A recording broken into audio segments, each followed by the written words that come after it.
So like Dr. Atkinson, I'm very happy to see so many former students, and I'm grateful for the invitation to offer some reflections on Veritatis Splendor, a text that is foundational for our common work. The title of my lecture is Christ, Truth, and the Moral Order on the Interpretation of Amoris Laetitia. You may recall how last night Archbishop de Noia was asked a difficult question about the interpretation of Amoris Laetitia.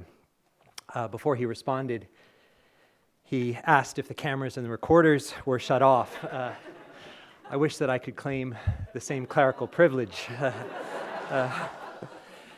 In any case, I was heartened by Father Sherwin's remarks this morning that we may need to change our way of life and our work. There's always the farm.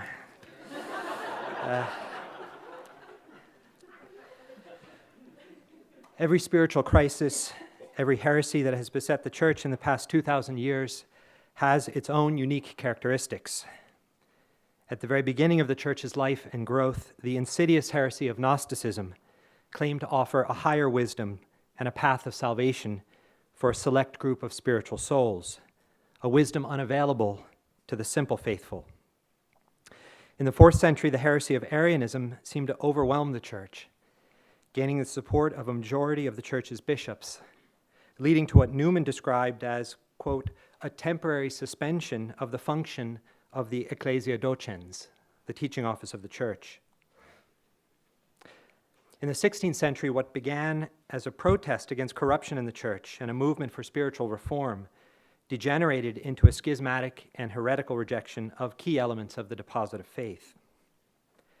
Looking back at these times of crisis, it is noteworthy that the role of the Church's shepherds, the successors of the apostles, is decidedly mixed. At times, the bishops, including the Bishop of Rome, have been a guiding light and a touchstone for orthodoxy. At other times, a source of confusion and shame, as when Pope Honorius abetted and exacerbated the Monothelite heresy with his infamous letter to Sergius, Patriarch of Constantinople. But there is a feature that is common to each and every heresy and spiritual crisis. What is common is a denial that the Word has become flesh, that God's love reaches all the way down into matter, and that His incarnate love remains present in the Church and her sacraments as a pledge of hope for the resurrection of the body. This is why John, in his first letter, presents the incarnation as the fundamental criteria of discernment. By this you will know the Spirit of God, by confessing that Jesus Christ has come in the flesh. In order to understand the current crisis in the Church in its root causes and true nature, it is important to continually return to the central mystery of the Incarnation. As others have noted, the more obvious manifestations of our current crisis involve the moral corruption of priests and bishops, and it should be said, the moral failings of the laity. In Veritatis Splendor, John Paul II called attention to a deeper and more serious dimension of the crisis, a false anthropological vision which detaches human freedom from its essential and constitutive relationship to truth. After describing some of the serious moral failures of our time, he notes, I quote, "But something more serious has happened. Man is no longer convinced that only in the truth can he find salvation.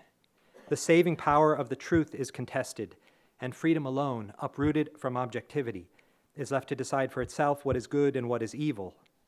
This relativism becomes, in the field of theology, a lack of trust in the wisdom of God, who guides man with the moral law." John Paul II goes on to explain that the tendency to separate freedom from truth is, quote, the consequence, manifestation, and consummation of another, more serious and destructive dichotomy, that which separates faith from morality. To understand this dichotomy, we need to reflect on the meaning of faith. Christian faith, writes John Paul II, involves holding fast to the very person of Jesus, partaking of his life and destiny, sharing in his free and loving obedience to the will of the Father. A faith that did not involve the whole of one's life and deeds would not be adequate to the mystery of the Incarnation. By assuming human nature and offering the totality of his life as a gift to the Father and to the Church, Christ discloses the original and unbreakable unity of faith and the moral life. If you love me, keep my commandments. The The teaching of Veritatis Splendor on the significance of the human body within the plan of God for creation and redemption is grounded in the truth of the Word's becoming flesh. This teaching includes an unequivocal affirmation that there are certain kinds of behavior or specific acts that are intrinsically wrong. The choice to commit adultery, for example, is always and per se immoral. It is wrong on account of its very object, apart from the concrete circumstances or the subject's further intention. The reception of this teaching of Veritatis Splendor by theologians and by bishops has been mixed. This should not be surprising, given the depth of the crisis and the strong cultural currents that continue to separate freedom and truth by conceiving the human body as raw material awaiting the arbitrary intervention of freedom. Let me give a concrete example of the ongoing debate within the Church, a debate which involves the question of freedom and truth and also the relationship between faith and the moral life. On July 10, 1993, less than a month before Veritatis Splendor was signed, the bishops of the Upper Rhine, Oskar Seyer, Karl Lehmann, and Walter Kasper, issued a pastoral letter on care for civilly divorced and remarried Catholics. This issue had been formally addressed in John Paul II's 1981 Apostolic Exhortation, Familiaris Consortio, where he wrote, quote, "The Church reaffirms her practice, which is based upon sacred scripture, of not admitting to Eucharistic communion divorced persons who have remarried. They are unable to be admitted thereto from the fact that their state and condition of life objectively contradict the union of Christ and the Church, which is signified and effected by the Eucharist." Referring to this teaching in Familiaris Consortio as a general norm that, while true, cannot address all of the complex individual cases, the Rhineland bishops proposed a path of discernment and accompaniment that would allow individuals, guided by a pastor, to decide for themselves whether they could receive the Eucharist without undertaking the obligation to live continently. 1 year later, the Congregation for the Doctrine of Faith responded to this pastoral proposal in an important document titled Letter to the Bishops of the Catholic Church concerning the reception of Holy Communion by the divorced and remarried members of the faithful. Citing both Familiaris Consortio and the newly published Veritatis Splendor, the CDF letter upholds what it called the constant and universal discipline of the Church. Quote, "Members of the faithful who live together as husband and wife with persons other than their legitimate spouses may not receive Holy Communion. Should they judge it possible to do so, pastors and confessors, given the gravity of the matter and the spiritual good of these persons, have the serious duty to admonish them that such a judgment of conscience openly contradicts the Church's teaching." End of quote. This teaching, the letter goes on to say, is founded on Christ's words in sacred scripture. It is not subject to revision, and it is exceptionless. Referring to Familiaris Consortio, the CDF states that, quote, "The structure of the exhortation and the tenor of its words give clearly to understand that this discipline, which is presented as binding, cannot be modified because of different situations." For reasons that remain unclear, at the beginning of his pontificate, Pope Francis decided to revisit this question by convoking 2 synods on the theme of pastoral care for marriage and the family, and entrusting Cardinal Walter Kasper with the task of providing the theological foundation and framework for the synods. In his speech to the Consistory of Cardinals in February of 2014, Cardinal Kasper addressed at length one and only one pastoral problem: how to integrate civilly divorced and remarried Catholics into the sacramental life of the Church. And he presented essentially the same proposal as contained in his 1993 pastoral letter, the proposal that had provoked an unequivocal response by the CDF. The history from this point is fairly well known. The intense debates that unfolded before, during, and after the 2014 and 2015 synods, the questionable decision to include sections of the 2014 Relatio that failed to gain the requisite approval of the Synod Fathers within the Instrumentum Laboris of the 2015 Synod. There were voices on both sides of the debate that questioned the centrality of this issue. Here, the observation of Livio Molina is surely correct. He said, "From the viewpoint of genuine pastoral care for the family, this is certainly not the most urgent point. It may have been central 40 or 50 years ago. Now, though, the problem is that young people no longer marry and no longer understand the meaning of marriage. Yet, from the theological or doctrinal point of view, this question of communion for the divorced and remarried is the crucial point, because it concerns the very identity of the Church. If this point of discipline changes, then doctrine about something essential changes. In April of 2016, Pope Francis promulgated his post-synodal exhortation, Amoris Laetitia. What exactly does Amoris Laetitia teach on the question of communion for divorced and remarried Catholics? It is not clear. Within chapter 8, there are two footnotes, 336 and 351, that refer to certain irregular situations where there is an objective situation of sin but diminished subjective culpability. In these cases, the Church can provide the help of the sacraments, including penance and the Eucharist. These footnotes are vague. They do not explicitly refer to the situation of divorced and remarried Catholics, and they do not address the reason for the Church's constant and universal discipline. The ambiguity of the text of Amoris Laetitia has generated two very different responses. Various bishops and theologians, including the then prefect for the Congregation of the Doctrine of Faith, Cardinal Gerhard Müller, have argued with good reason that Amoris Laetitia has not changed the sacramental discipline of the Church. In an address in Oviedo, Spain, in May of 2014, shortly after the promulgation of Amoris Laetitia, Müller said, quote, "There have been claims that Amoris Laetitia has rescinded this previous discipline because it allows, at least in certain cases, the reception of the Eucharist by remarried divorcees without requiring that they change their way of life as required by Familiaris Consortio. The following has to be said in this regard. If Amoris Laetitia had intended to rescind such a deeply rooted and such a weighty discipline, it would have expressed itself in a clear manner, and it would have given reasons for it. However, such a statement with such a meaning is not to be found in the exhortation. Nowhere does the Pope put into question the arguments of his predecessors." End of quote.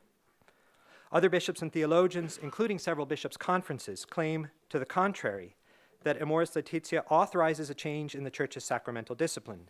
Some have argued that the exhortation has inaugurated a new paradigm for the whole of the Church's moral teaching.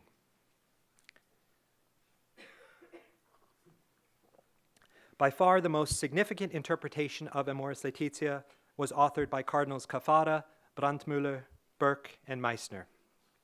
In November of 2016, they published a document titled Seeking Clarity, a plea to untie the knots of Amoris Laetitia.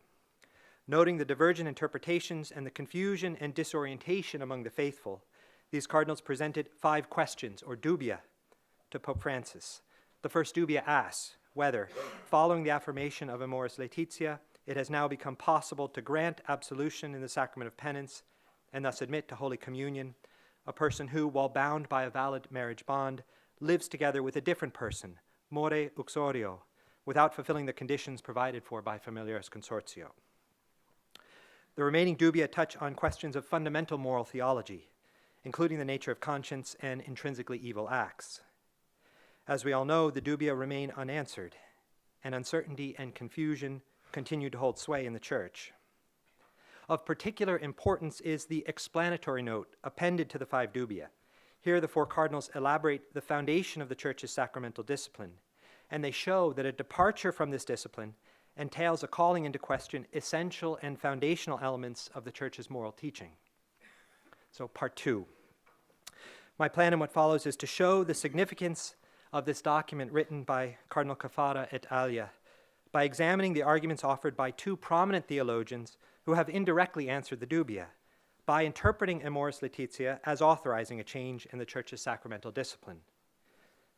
Cardinal Mark Willett, who changed his position as a result of the Pope's exhortation, and Archbishop Victor Manuel Fernandez, a close collaborator of Pope Francis and viewed by many as the first scribe or ghostwriter of Amoris Laetitia.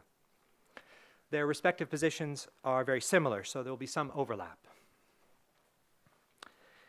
In his essay, Chapter 8 of Amoris Laetitia, What is Left After the Storm, published in Medellin, the theology journal of the Latin American Bishops' Conference, Fernandez develops 2 complementary lines of argument, both of which find some support in Amoris Laetitia. The first point concerns the limitations of what he calls general norms. He distinguishes between the norm itself, which is universal and exceptionless, and the formulation of the norm, which cannot cover every situation in its concrete complexity. For example, the norm, thou shalt not commit adultery, is exceptionless, but only in an abstract sense. Given particular circumstances, there may be exceptions. Quote, we should ask whether acts of amore uxorio cohabitation should always fall, in its integral meaning, within the negative precept of fornication. I say in its integral meaning because it is not possible to hold that those acts in each and every case are gravely immoral in a subjective sense. Indeed, it is not easy to describe as an adulteress a woman who has been mistreated by her Catholic husband and who has received shelter, economic and psychological help from another man who now helps to raise their children. End of quote. In order to better understand the possibility of an exception to the general norm, it is necessary to consider the second key point in Fernandez's essay. The second line of argument, which he shares with Cardinal Ouellet, turns on the distinction between the objective order and subjective culpability. Citing the Catechism of the Catholic Church, Amoris Laetitia notes that various factors, ignorance, duress, inordinate attachments, etc., can diminish or even nullify subjective culpability. It follows that a negative judgment about an objective situation does not imply a judgment about the imputability or culpability of the person. Amoris Laetitia 302. Archbishop Fernandez argues that the novelty of Amoris Laetitia lies in its distinction between the objective good and subjective guilt. It is precisely this distinction which undergirds a change in the Church's sacramental discipline. Cardinal Ouellet echoes this claim when he writes, quote, the great novelty of Amoris Laetitia is to observe and acknowledge, by virtue of a solid body of reflection concerning mitigating facts and situations, that it can no longer be said that all those in any irregular situation are living in a state of mortal sin. Thus, again quoting Ouellet, without losing sight of the ideal, even if it has not yet been reached, Amoris Laetitia is open to exceptional cases, meaning that it is possible, in exceptional cases, to receive the Eucharist while living more uxorio with someone who is not one's legitimate spouse.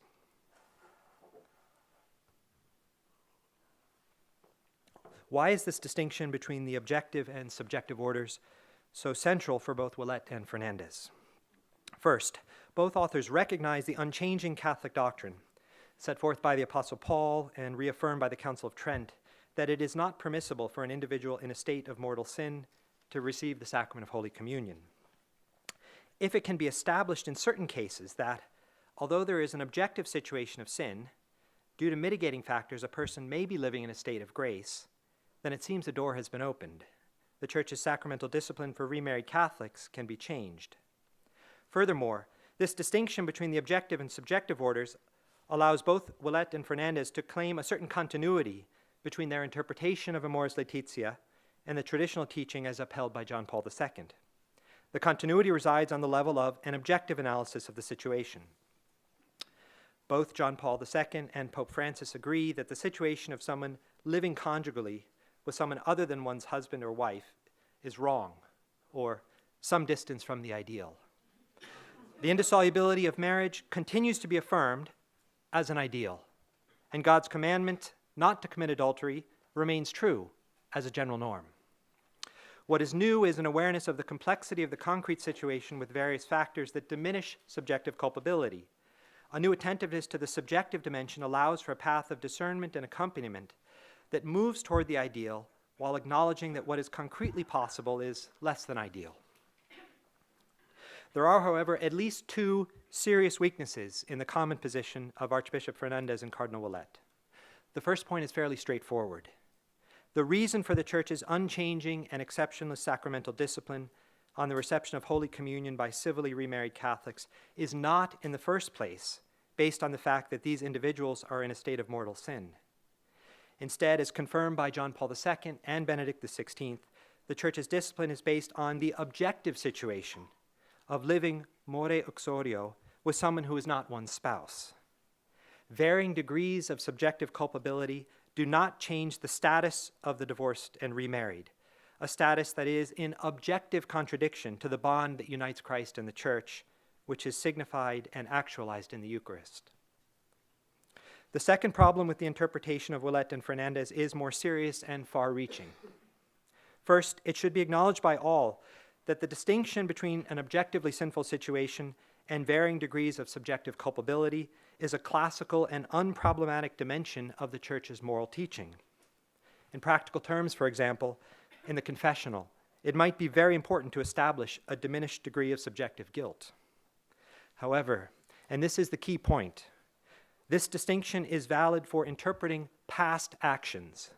It cannot be prescriptive for future behavior. It cannot form the basis for pastoral direction or accompaniment. The claim of Fernandez that given certain extenuating circumstances, recall the example cited above of a woman abandoned by an abusive husband, now raising children with someone who cares for her, that given these circumstances, there is an exception to the general norm, thou shalt not commit adultery. To claim that given these circumstances, it is permissible to have sexual relations with someone other than one's spouse is an example of the moral theory known as situation ethics, a moral theory condemned by John Paul II as contrary to the Church's faith.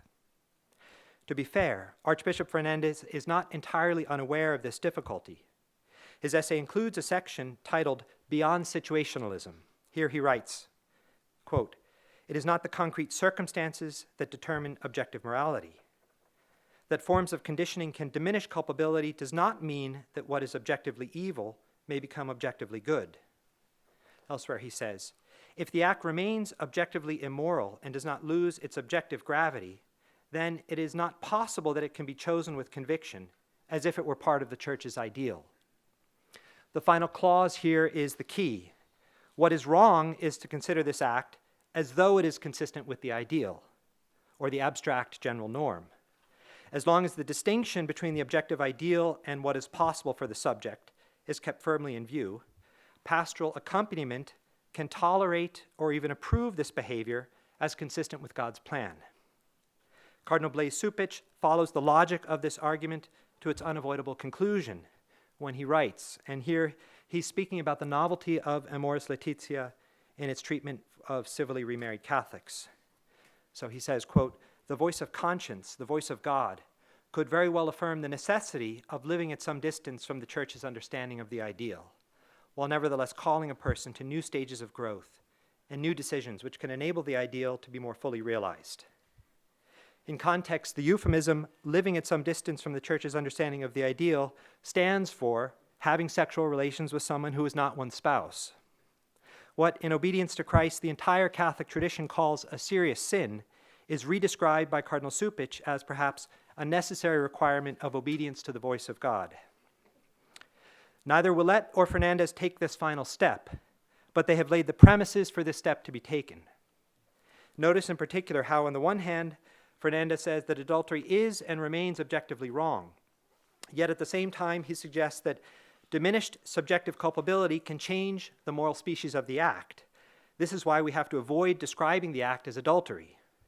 In other words, the circumstances or concrete situation do not simply pertain to diminished subjective culpability, but entail a redescription of the nature of the moral act. This is a form of situation ethics. In a key footnote on Veritatis Splendor, Cardinal Willett presents a similar argument, albeit more cautiously. He writes, "Adultery is always objectively a grave sin, but it is not always perceived as such by a conscience that has been led into error. It is thus necessary to discern the actual state of conscience of the concrete person in a pastoral dialogue. Amoris Laetitia teaches how to accompany, discern, and shape decisions in the conscience in concrete circumstances." Elsewhere, he clarifies that, quote, "Pastoral accompaniment seeks to help persons to discern the possible choices available in their situation here and now, without losing sight of the ideal, even if it has not yet been reached." End of quote. How unfortunate that the commandments of God are reduced to an aspirational ideal, beyond one's concrete possibilities. This is a dramatic departure from John Paul II's teaching in chapter 3 of Veritatis Splendor, which presents martyrdom as the luminous witness to the holiness of God's law and the inviolability of his commandments. To love God is to keep his commandments. And John Paul II says more. It is, he says, in the saving cross of Jesus, in the gift of the Holy Spirit, in the sacraments which flow forth from the pierced side of the Redeemer, that believers find the grace and the strength always to keep God's holy law, even amidst the gravest of hardships. Only in the mystery of Christ's redemption do we discover the concrete possibilities of man. It would be a very serious error to conclude that the Church's teaching is essentially only an ideal, which must be then adopted, proportioned, graduated, to the so-called concrete possibilities of man. What is at stake is the reality of Christ's redemption. So, part 3, the current state of the question. Where does this leave us? What is required of Catholic theologians who want to think with the Church, sentire cum ecclesia, in obedience to the magisterium? I have 3 concluding reflections. 1, Amoris Laetitia has not changed the sacramental discipline of the Church. Cardinal Müller is correct. If Amoris Laetitia had intended to rescind such a deeply rooted and weighty discipline, it would have expressed itself in a clear manner and would have given reasons for it. Where there is a doubt or uncertainty, an ecclesial text should be interpreted as being in continuity with the faith of the Church and in continuity with the received teaching of the Church's magisterium. Second point, and here I consider a possible objection. What about the pastoral letter to the bishops of the region of Buenos Aires? This letter, which seems to suggest a change in the Church's discipline, received explicit papal approval.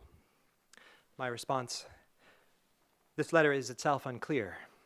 It refers to complex circumstances where it may not be feasible for someone living with someone other than one's spouse to live in continence. In certain cases, because of diminished subjective culpability, it may be possible to access the sacraments of reconciliation in the Eucharist. These words repeat the ambiguity of Amoris Laetitia. They do not resolve the question. Once again, Cardinal Müller's words, this is from a later essay, are germane. He says, I quote, "Recent groups of bishops or individual episcopal conferences have issued directives concerning the reception of the sacraments. For these statements to be orthodox, it is not enough that they declare their conformity with the Pope's presumed intentions in Amoris Laetitia. They are orthodox if they agree with the words of Christ preserved in the deposit of faith. Similarly, when cardinals, bishops, priests, and laity ask the Pope for clarity on these matters, what they request is not a clarification of the Pope's opinion. What they seek is clarity regarding the continuity of the Pope's teaching in Amoris Laetitia with the rest of tradition." End of quote. An appeal to the opinion or presumed intention of the successor of Peter is not the decisive criteria of Catholic obedience to the magisterium. In order to obey the magisterium, it is necessary to know what the magisterium is teaching. It is entirely appropriate and even necessary to pose questions and seek clarification. Here we can recall the words and the example of Cardinal Caffarra. In seeking to help the successor of Peter in his task of strengthening the brethren in their faith, he asked for clarification. He also said in an interview in 2015, "I was born a papist, I have lived as a papist, and I will die as a papist." This leads to the third point. The document Seeking Clarity, a Plea to Untie the Knots of Amoris Laetitia by Cardinals Caffarra, Brandmüller, Burke, and Meissner will be remembered by future generations as an important witness to the unbroken apostolic faith of the Church and a witness to the unbreakable connection between faith and the moral life. In the Incarnation, God has entered human history and shared his own life and love. This gift of God in the flesh is, as it were, extended and communicated to us in the sacraments of the Church. Christian witness to the truth of the Incarnation, to the indissolubility of marriage, and to the presence of Christ in his Eucharistic sacrifice is measured not only in the intimacy of the conscience of each individual, but in an action of the body, in a word that is spoken or unspoken. The confession that Jesus Christ has come in the flesh is a truth to be lived. Thank you.